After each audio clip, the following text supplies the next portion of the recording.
Joining me at the moment is the beautiful Terry Farrell, who used to play Jadzia Dax on Star Trek DS9. Terry, how are you? It's a pleasure to meet you. Oh my gosh, you're my new favorite person in the whole world. You know, I think that the business is going to change and evolve no matter what. It's a matter of your own perception of whether it's better or not. I think that there are those of us old timers that don't want anything to change, and change is all bad. But change is a necessity, and if you're just going to sit back and bitch about it, then move over and let somebody else come on through. Jeffrey Hunter's. I'm tired. It's been a long convention. So Jeffrey Hunter's Christopher Pike was a different in a different place in his career. It's a younger Pike, a more jaded, sort of self-examining Pike, and I got to come in as the Pike who's already made peace with where he is in his life, what he's doing, what he's about. He's a little bit older, a little bit more wise, and the writers just handed me material I could really depend upon, because I knew that they knew it inside and out, and they knew exactly what they needed out of the character. They knew what they needed the character to serve, which purpose they needed the character to serve for the season 2. And it was a really, it's hard being the new kid in class, but that cast was immediately welcoming. Never had so many hugs in my life. Wasn't quite sure how I felt about that for some time, being a Southern Episcopalian. We don't really do the hugs too much. We do mostly like whiskey and then pat on the shoulder. See you at the next Sunday service. But no, it was a wonderful experience. That's what I'd be hoping, because it's untouched, so it's like you can mold it and make it into this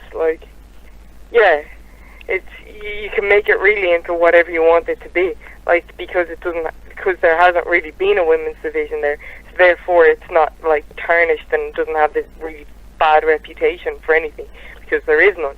So you could start it off fresh, new, have a whole new beginning, have a whole new bring a new perspective on the way women can wrestle.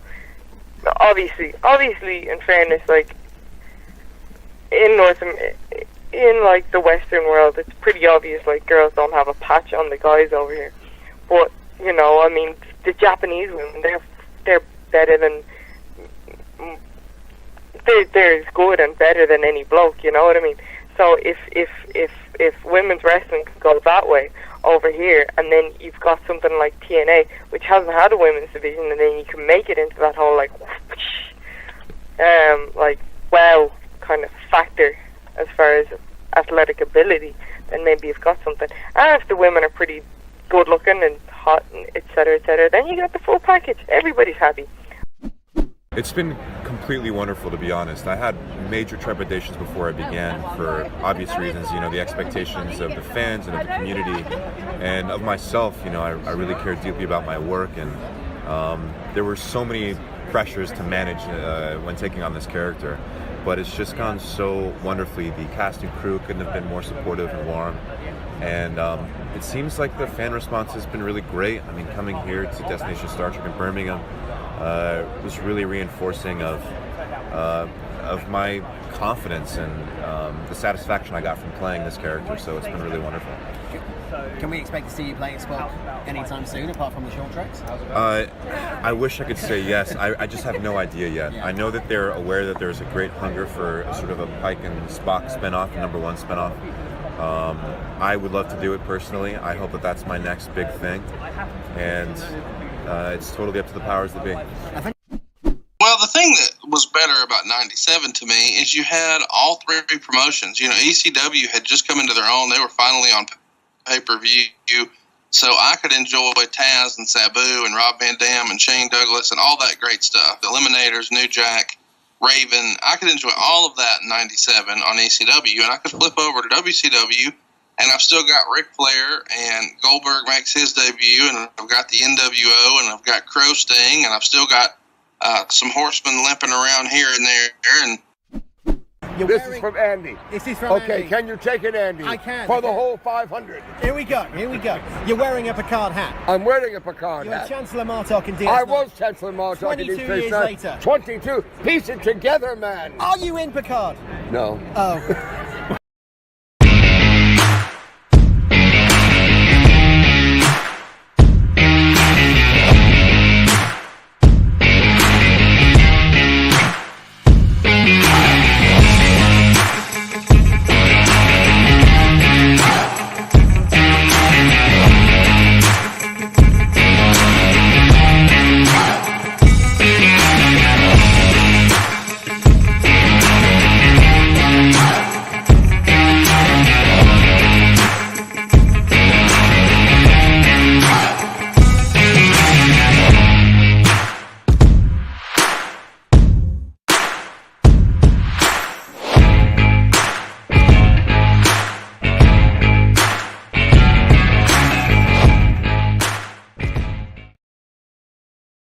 Welcome back to the Retro Chat podcast. My name is Andy Evans, and I'm actually coming to you live from Weymouth, Dorset. It's 8 o'clock. It's the 8th of June, 2022, and we are coming to you across all of the information superhighway, the internet, across YouTube. Hello, everybody. If you're tuning into Retro Chat for the first time, welcome. If you're listening on the podcast, great to have you with us. We've got a big show coming up for you tonight. Now, I'm waiting for my guest to join me. He'll be coming up momentarily. Jason Dempsey, my former broadcast partner from Two Men and Their Mics, because we're going to be talking about the big news that came out just a couple of weeks ago, and that is, of course, the cancellation of Destination Star Trek UK and what that means for conventions here in the United Kingdom, and why was the show cancelled. That's our big topic, just waiting on Jason to arrive. But that gives me some time to throw out some plugs. So I need you to come and join me across all of our social medias. You can see them if you're watching on YouTube at the moment, down the bottom of the screen. Facebook Retro Chat Podcast, or you can tweet us at Retro Chat Pod using the hashtag back in time. That's going to become really prevalent tonight because of what was coming up next week on the show, and I really want to know your thoughts on that. We'll give you that topic later on. Now, one of the new things that we've got here at the Retro Chat podcast is the Discord. You can see it there. Please go join it. We will put the link in the comments, in the narrative of both the archive of the podcast and of the audio feed. This is a great community. We're trying to build this now, really kind of having conversations across anything from retro, whether or not that's TV or it's episodic, whatever. We are doing a Discord, we're doing content, we're trying to get people involved. The other topic that we're going to talk about today is the Orville. We're going to look at New Horizons, which premiered last Thursday on Disney Plus. We're going to be talking about the pilot, the change in tone, what that means for the Orville going forward, and how excited I am to see where that goes.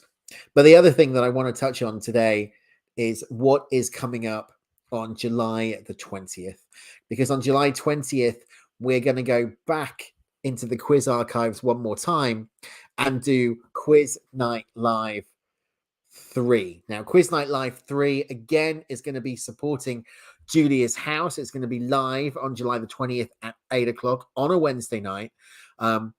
50 questions, 5 rounds, various different content. Really would love for you guys to be involved. All the details are on screen at the moment. And we will again put links to the live stream in just a second. So that is really what we are here to talk about today. Or is it? Because I can see him. He's here. He's on screen. He's ready to come in. Please welcome my guest at this time, my former broadcast buddy. It's Jason T. Dempsey in 4-3 format. Yeah, so it's a long story. Literally dialing in on my phone as I haven't booted up my laptop in quite some time, and it's decided to do an update. And I've had it on since 10 to 8, and it's currently still only 30% through the update. So yeah, that explains my tardiness.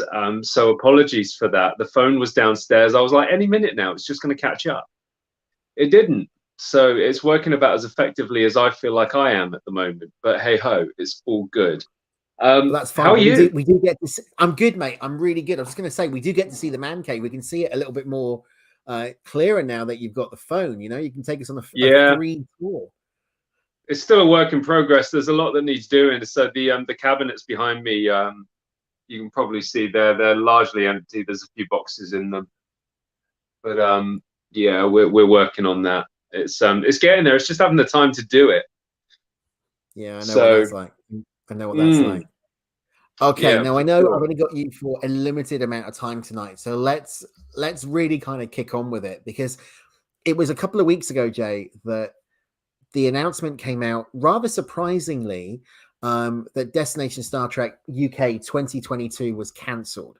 Now, when we originally started planning this show and I came to you and said, look, let's talk about it, there was a massive controversy because refunds were not being issued. In fact, anyone who had a ticket were being automatically given tickets to go to the London Film Comic Con in July. Now, that luckily has changed and more information has come out, and we'll touch on that in a second. But what's your take on it now? Because we've been to Destination Star Trek before. In fact, in the countdown video at the beginning, we had clips of the Ethan Peck in the Anson Mount interview that you and I conducted there as well, and JG Hertzler. The cancellation, what does this mean for cons here in the UK now?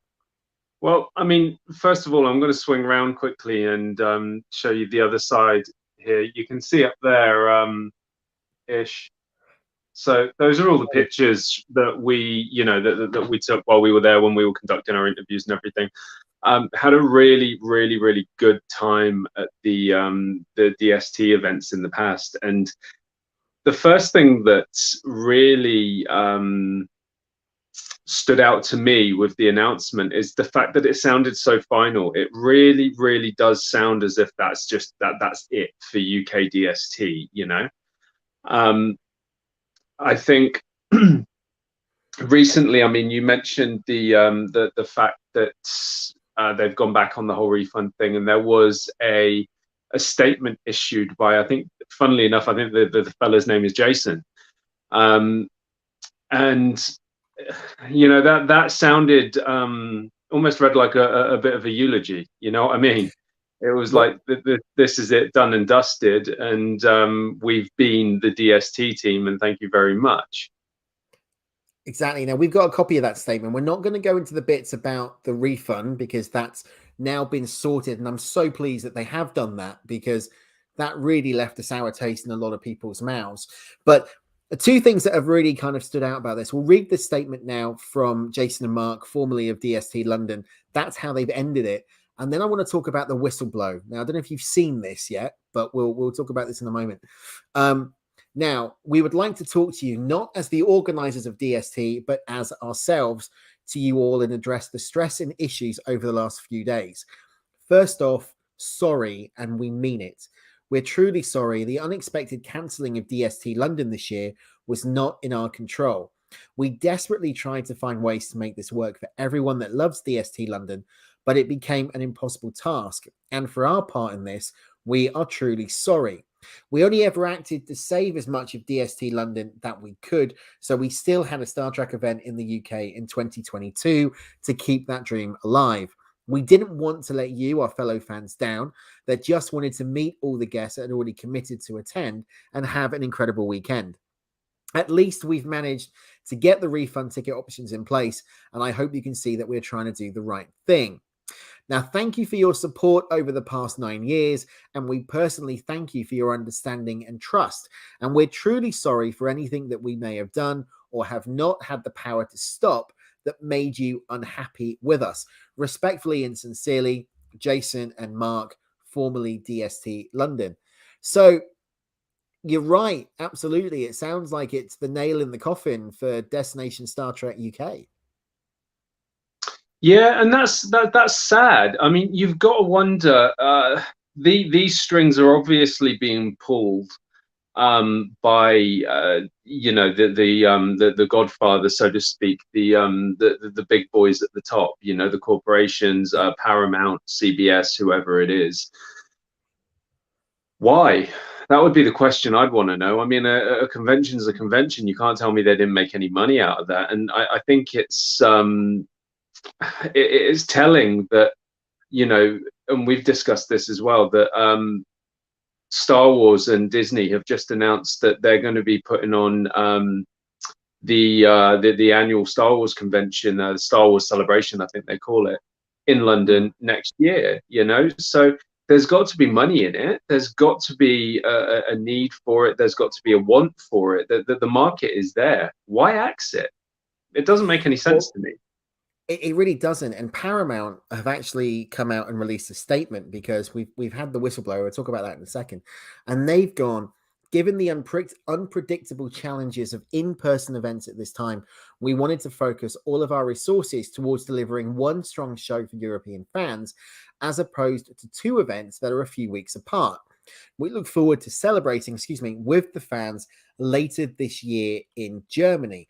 Now, that does surprise me, because DST Germany, from my understanding, is not as big as what DST London was, even though they share similar talent that's going over. I think it's still run by Massive Events and Showmasters. I might be wrong. It just seems surprising that they've pulled the UK event and still keeping one in Europe. Yeah, I mean, there's got to be some kind of reasoning behind it, and it's not really, it's not a place to speculate. I suppose there's got to be, like I said, some big overbearing reason that would have caused all this, and we don't know. We may never know, but it's just it's quite sad in the sense that, I mean, that they've referenced obviously the difficulty in the current market, and in live events and things like that, probably following COVID. And I get that, but it does seem like a bit of a flippant excuse to me. There are other companies that are still putting on regular cons. These guests were confirmed for those dates. They knew what they were signing up to.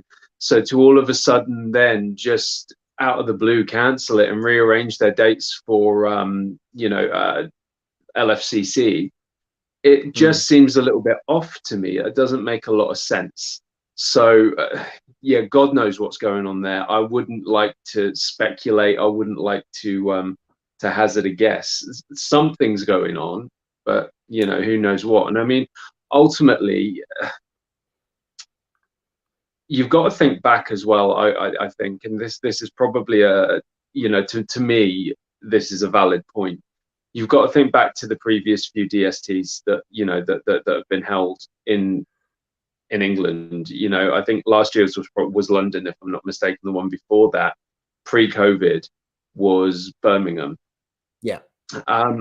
So we didn't go to the last one in London. We did go to the one before that in Birmingham, and we went to the one before that, if I recall correctly. We went to LFCC. Or at least You did. You and I went to Showmasters London Film and Comic Con and DST, I think in 2018, 2019. Yeah. So the last one we went to, I remember coming out of that a little bit underwhelmed. Yeah. And thinking, well, there's a lot of floor space. There's not a lot to do. There's not a lot to see. The things that were there were, underwhelming. If I'm being completely honest, they had the bridge setups and everything that honestly looked like they'd been cobbled together in places. And it came across to me as a little bit of a second-rate event at that point in time. So you had that going into COVID. Then obviously there was a lot of furore about the guests wearing masks during photo shoots, all sorts of stress and unpredictability, I think is the correct word, taking into account what was going on at the time and where they were. So there's no doubt in my mind that that's got to have had an effect. I mean, the PR that they had last year was terrible. I mean, there's no unbelievable. word about it. I mean, there was statements about talent refusing to take their masks off when they were having photo shoots.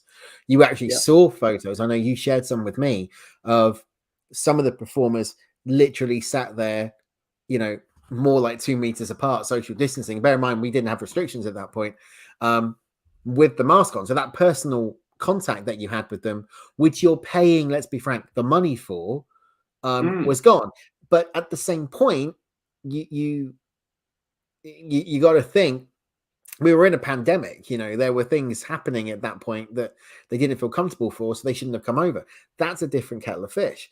How does this hit UK conventions going forward? Does it, put a dent in the industry, bearing in mind that Showmasters are one of the biggest, if not the biggest, convention company in the UK at the moment? No, I don't think it dents it at all, to be honest. Stock in LFCC, as we've seen, you know, they're bringing the guests over for that instead, potentially inviting new people, or, encouraging new people who wouldn't have necessarily gone for a standard convention because it's too hit and miss. So I don't think there's a gap left there. My concern, or my question at this point is, are they happy with the management of it? You know, is this a blatant reaction to the bad press that they've received previously? The abundance of hassles that have been caused from all of this. Because let's be fair, like you said, during COVID, the one that was on got a heck of a lot of bad press, a heck of a lot. And previous to that, there were rumblings on social media and everything that it just wasn't up to snuff. You know, it wasn't what people had paid for. If you just bought an entry ticket, then you were kind of getting shafted. You know, it's said in the small print and the terms and conditions for every convention that you go to that you are not paying an entrance ticket to meet the guests. You're paying to get in. You know, that's what it is. And that's how they justify cancellations and everything. When people say, well, I only wanted to see one guest and they've cancelled, can I get a refund on my entry ticket? No, you can't, because you paid to get in. That's what it's there for. You know, it's double-edged sword. Is it completely fair?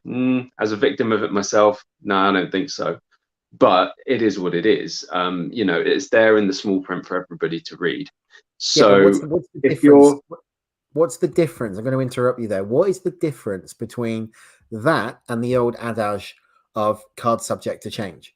There isn't. You don't go to, so fans can't get annoyed about that because a guest is pulled out and want a refund. It's the same as if you went to an AEW or a WWE or Progress event and your favorite performer wasn't there. You don't go back up saying you want a refund, do you? No, absolutely. Yeah, you're absolutely right. So, they've got you there, and it's one of those things. The likelihood is if a guest that you've gone to see has cancelled, you'll find another that will take their place, even if it's not necessarily the ideal one that you wanted.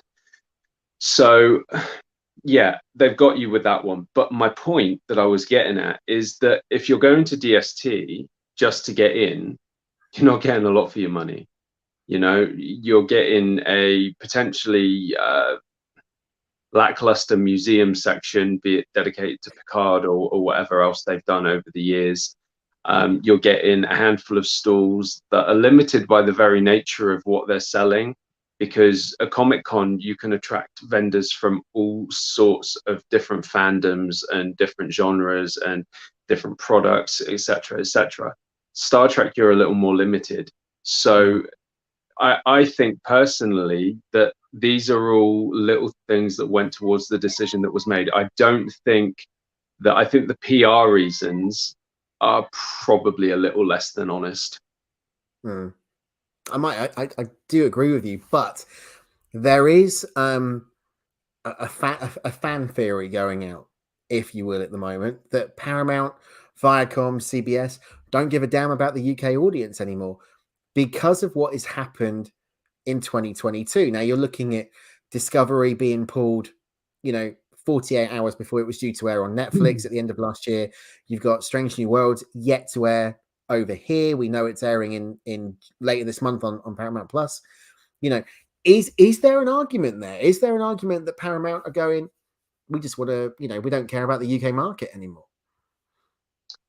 So bear with me. I'm just trying to log in on my computer because my battery is woefully low. Well, don't die on me as well. Oh, I'll try not to. So Okay. is there anything in that? What's your thoughts? I'm going to throw this back at you. What's your thoughts? I've got mine. I think that I think you. I thought you would.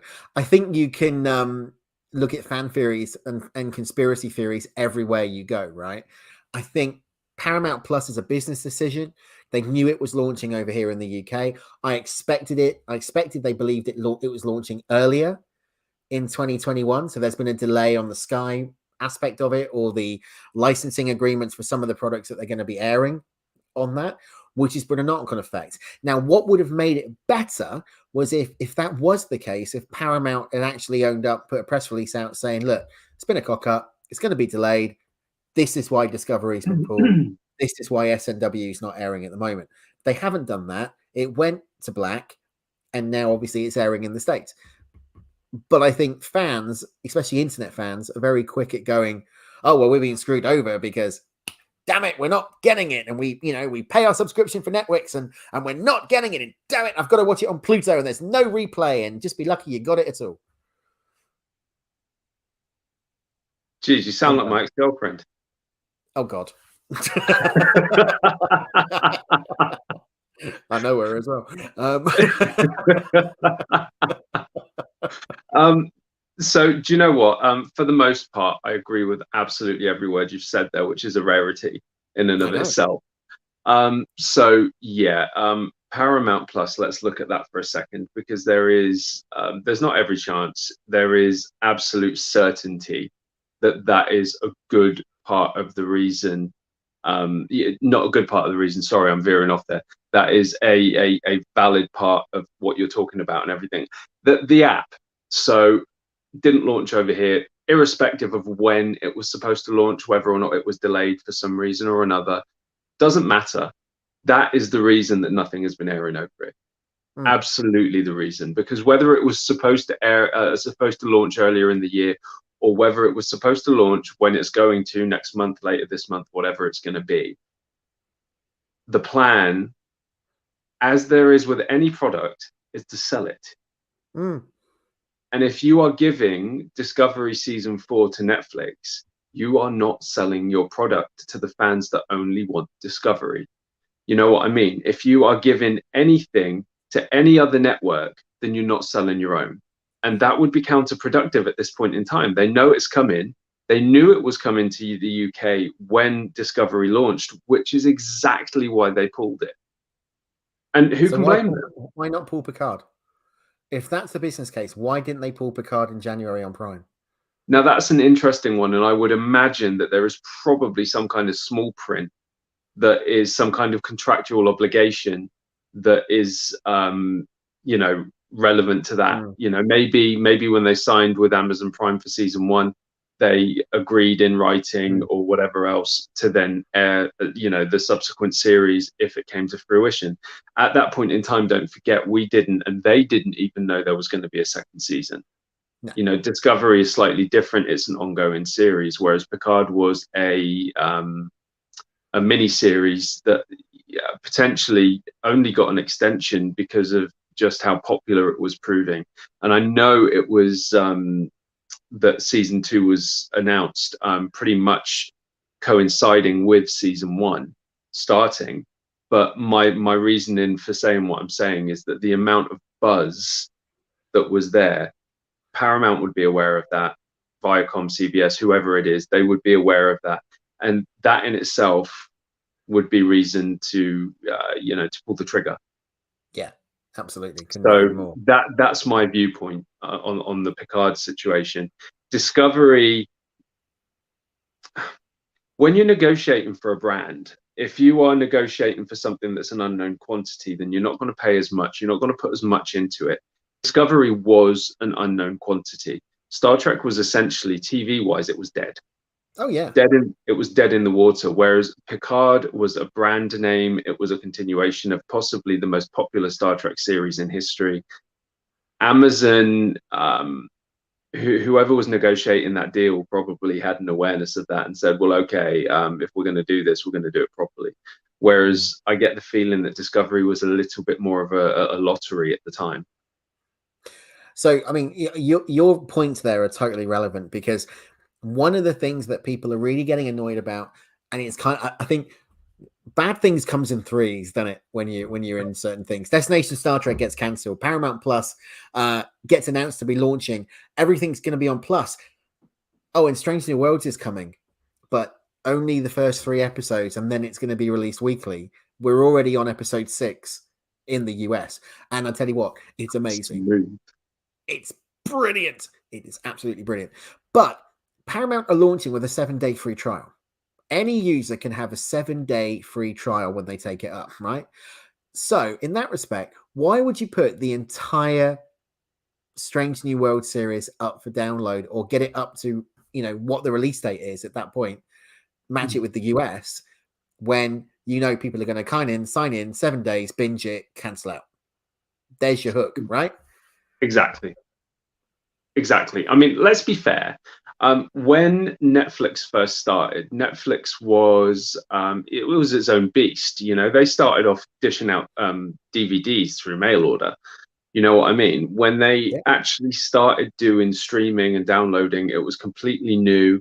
It had not been done before, and the idea of having a whole TV series dropped in your lap in one moment, so that you could just watch it and watch it and watch it and watch it. At the time, it was a masterstroke.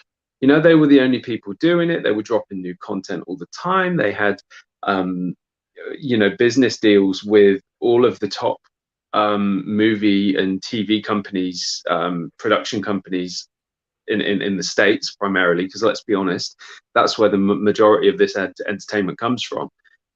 They were loving life. Absolutely loving life. It was their oyster, and it was there to be taken, and they took it. Unfortunately, now everybody else is taking a bite of that cherry. And the thing is, we're going full circle to the point where now dropping an entire season of TV is detrimental to your income, because you are giving it away in one go, when you can just milk the proverbial out of it. And there you go. Yeah. You know what I mean? You're getting a regular monthly income. Yeah. So, totally agree. I mean, from a consumer perspective, I got to be honest, I'm a dad now. I wasn't the last time we did a regular show. I'm in a band. I've got a full-time job that is taking up more and more of my time. Time is a commodity that I don't have these days.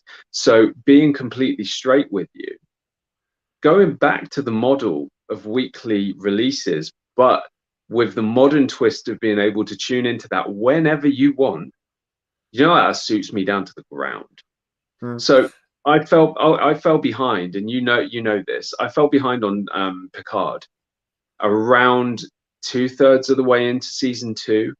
Yeah. And because I now have a backlog of that, and I've read some of the spoilers and I've seen some of the reports on it, I'm probably not going to watch it, because I've missed the boat. Now, I said to you that my time here this evening is limited because I've got stuff to do this evening. And that's absolutely correct. I've got a gig at the weekend. My pedal blew up last week, and I need to rejig my board and everything and get it all sorted out. So what am I going to do while I do that? I'm going to put Obi-Wan on the TV.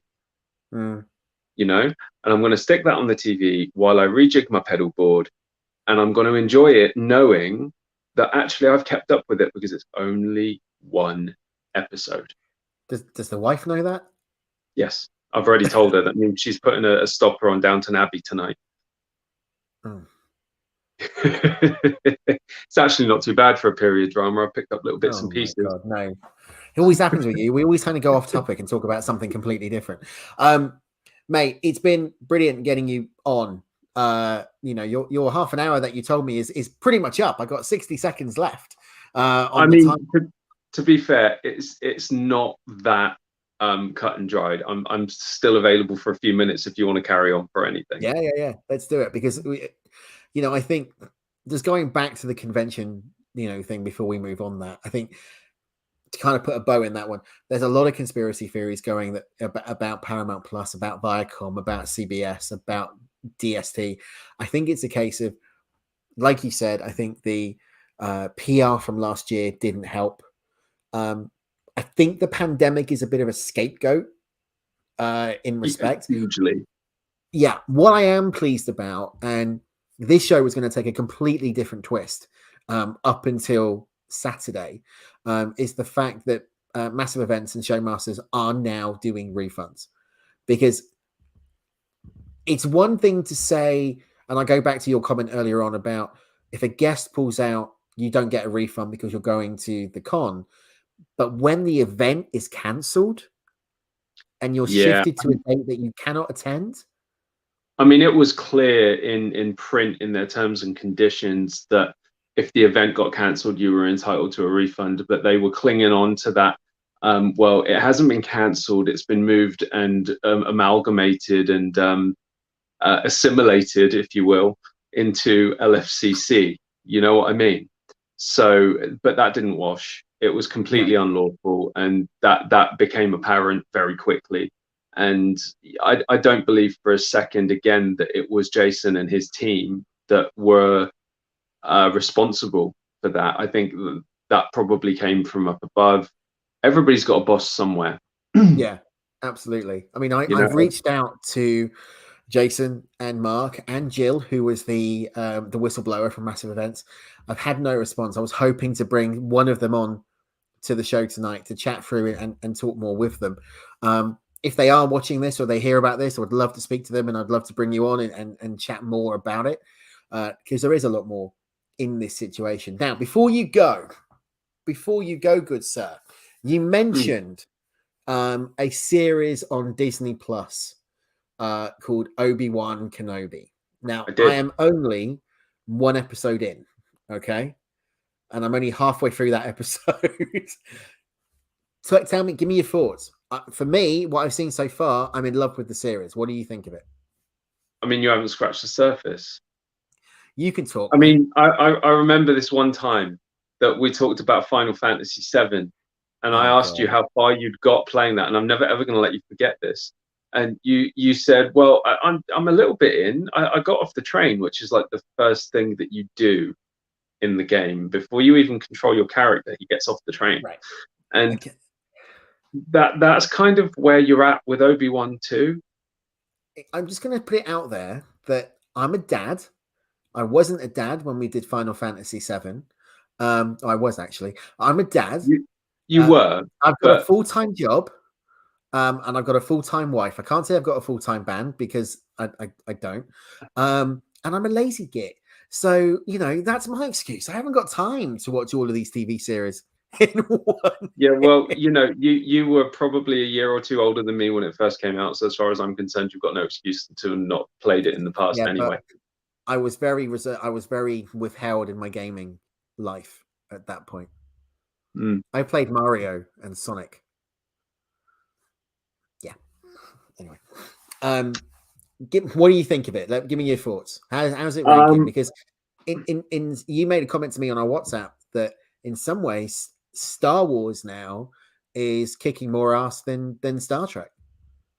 That's a personal opinion, and I'm sure there'd be a lot of people that would argue that. And let's be fair, I have not watched Strange New Worlds yet, and that for me is probably going to be peak Trek. So, it's amazing.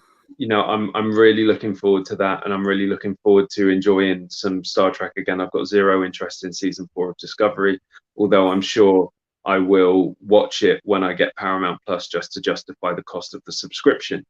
However, I'm definitely enjoying Star Wars over Star Trek at the moment. The Mandalorian is probably my favorite TV show of all time. It is just that good. You don't even need to be a Star Wars fan, to be honest. And as someone who is a dad, and I'm going to put it out there and say it, publicly on the internet for everyone to remind me about in future, never wanted to be a dad. Fatherhood was thrust upon me. I know I had very little choice in the matter. Actually, that's a lie. I had plenty of choice in the matter. But I don't need to go into biology with you, right? Not on this show. Okay? Exactly. So you know what I'm getting at anyway. It was never something I'd planned on doing, and it just kind of, yeah, it was one of those things that was the next logical step in a fruitful relationship. So I can kind of relate to Mando, and little baby Grogu and everything else. I can relate to that. My battery's just flashed the same 5%, so we'll make this snappy. Yes. I can relate to it, and as a a reluctant father myself, who's come to love my little girl like I love nothing else in this world, it resonates. So I'm a little bit biased on that one. But Obi-Wan Kenobi is, it's getting a lot of hate, and I don't like that. Reva is getting a lot of stick from people. I don't know if it's because she's a she or if it's because of the color of her skin or whatever else, but it's unnecessary. Her character, a lot of people are questioning the motives and things like that. Watch the show. Nobody is going to give the character motivations away in the first episode or two. You know what I mean? It's an arc. It starts somewhere and it ends elsewhere. That's what happens. That's how you write a story. It's not crap storytelling or crap writing just because you don't know all the details yet. Yeah. People are just too quick to shoot things down these days. It irritates the life out of me. Well, you've agreed to come back on when Obi-Wan is finished, haven't you? You and a friend of ours, Ben Allen, to come on and actually do a complete look back at Obi-Wan and where it hits. So I'm putting it out there. You're nodding your head. Say yes, because it's on the audio as well. Yep. All in. Sorted. All right, Jay, I'm going to let you go. Thank you so much for joining me for this bit. Hopefully we'll get you back on. Do you remember the last time you were on the show was January? That's madness. Half a year ago. I know. And you only like coming on in the months that begin with J. Well, if I do the next few months, then it'll be ASON again as well. So, Well, there you go. It's the full name, right? So I've got to get you in for at least one every month now for the next, there we go. Well, I could get you to December. That's Jason D. There you go. I never even thought of that. I did. Jay, thanks so much for coming on tonight. It's been a real pleasure to see you again. Pleasure as always. Keep in touch, and we must organize, and I'm saying this on air now, but we will organize a catch-up beer and a bite to eat. For sure. All right, mate. Take care. I'm going to take you off camera right now. Enjoy the rest of the show. Cheers, mate. Take care. See you later. Bye-bye. So there we have it. There's Jason Dempsey, my former broadcast partner at Two Men and Their Mics, a very, very close friend of mine, someone who I would go to bat with. He most likely wouldn't for me, but I would for him. And he's still on camera, and I don't know if he can hear this, but if he can, damn it. He can. He's smiling at me. Right, moving in to our next topic. What's in the private chat? No problem. Our next topic that we're going to look at before we move on is, of course, the Orville New Horizons. It premiered last Thursday on Disney Plus. It's been 3 years. Can you believe 3 years since we last saw Ed Mercer and the crew of the USS Orville on our TVs? And it was on a different network. It was on FX at that time. What a change in 3 years. Not only has it now moved to Hulu, part of Disney Corporation, it's had a massive overhaul. It looks absolutely fantastic. The one thing that resonated with me about New Horizons was how different it does look from the orchestral theme, from the massive increase in budget. It's beautiful. If you haven't checked it out, you really want to do it. But the one thing is the fact that they've really taken it on a different dramatic tone from the second season, because what you're seeing in New Horizons is a crew that is struggling with anger, with grief, with in some cases depression, anxiety, mental health issues that culminates in a suicide, without going into too much detail. And it's harrowing to see that, because you think that a show such as The Orville wouldn't touch that type of thing, but they did it in such a caring way. It was maybe a little bit too much about suicide is bad and a bit more of the political thoughts on there, but I've got to admit, I was hooked on the episode from the minute it started. They got longer run times now. They're just over an hour. And it was just tremendous, to see the anger from Charlie, the new ensign that's in the crew, a new regular member of the crew based on the helm, to seeing the upset that the crew had, or some of the crew had, over Isaac and his suicide, and also seeing that, he's a robot, he's an android, he's an artificial life form, but he's still affected by what was happening to him and the way the crew were treating him. It's absolutely amazing. We are going to do a full look at the Orville in a couple of weeks. But yeah, absolutely tremendous episode. Now that brings me on to next week. So we're keeping with the Star Trek theme. We're having a change of topic. We were going to be doing for the love of Spock. We're changing that, and we're going to be looking at the top 10 episodes across all Star Trek. So not just the Berman era. We're looking at Lower Decks. We're looking at Prodigy. We're looking at Strange New Worlds. We're looking at Discovery. We're looking at Picard. And I want to know what your top 10 episodes of Star Trek are. I've got mine. I'm going to run them through with you next week. Do you agree with me? Let me know. And you can do that, of course, via social media at RetroChatPod using the hashtag #BackInTime, or on Facebook at RetroChatPodcast, or email retrochatpodcast@gmail.com. Next week, we're going to be talking the top 10 episodes of Star Trek. I can't wait. I love doing these top 10 episodes. It's going to be brilliant. And don't forget as well, July the 20th, 2022 at 8 o'clock, it's Quiz Night Live 3, supporting Julia's house. That's it for me. Thanks for joining us for this edition of the Retro Chat podcast. So much more coming on Retro Chat. We've done a couple of squared circles. They've gone down really well. I think some people are not very happy that I brought it back. It's the nature of the beast, guys. I'm not doing anything. We're not going into weekly episodic live shows for the squared circle. I said that last week. It's going to be as and when. It's going to be something that takes our interest. Could be legacies. Could be one about Sting, for example, that's upcoming. But we do have plans for more TSC. So stay tuned to the channel. Watch for that. Chris is going to be back very soon with another Vinto's Fault. And of course, Retro Chat as always. Thanks for joining me. Thanks to Jason for joining as well. With pleasure having him. I will see you next week. But until then, take care. Bye-bye.